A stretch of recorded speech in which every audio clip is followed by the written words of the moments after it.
So this will be a review for Math 1060 online to help prepare you for, I called it Test 1, which is Exam 1, and that covers lessons 1 through 9 in the course, which is chapters 1 and 2 in the book. And some of the best way to review is go back through your homework and specifically pay attention to those quizzes because they kind of pick the key things from those sections.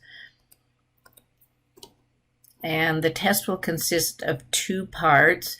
The biggest part has 10 to 12 questions. You'll be given that first part 1, and no calculator is allowed. And this is most of the test objectives this time, because there's things like being able to know the unit circle, getting values from the unit circle, getting values from reference angles, using trig identities, knowing the reciprocal identities, the quotient identities, the Pythagorean identities, a lot of things like that. And as I go through the questions, I'll tell you whether it would be a calculator or no calculator. Obviously, on the no calculator piece, you're going to leave answers in exact form.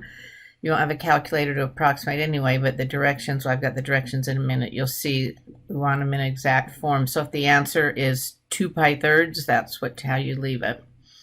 Part 2, what you will do is you'll complete part 1, and then you will turn that in and be given your calculator, let you use your calculator and do part 2. And part 2 just has 3 to 5 questions. These are ones that you will need a calculator and you will get decimal approximates, like right triangle trig applications, where you draw the right triangle and label the pieces, or it's given a scenario, and by reading the scenario you still get a triangle out of it, and then you'll need to find a side or an angle. Arc length, when you're computing arc length with the arc length formula, that one will be, you'll use a calculator to approximate.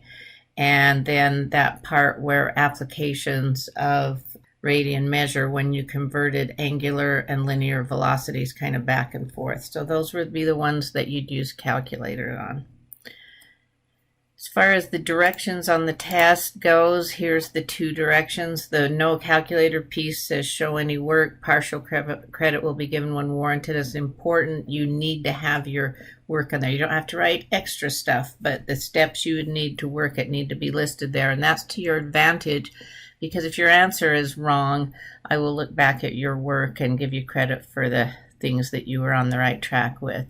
And again, in part 1, all answers will be given in exact but simplified form. So, you know, if the answer is 3 over 3, you would put 1, things like that. If the answer is undefined, then you would put a U.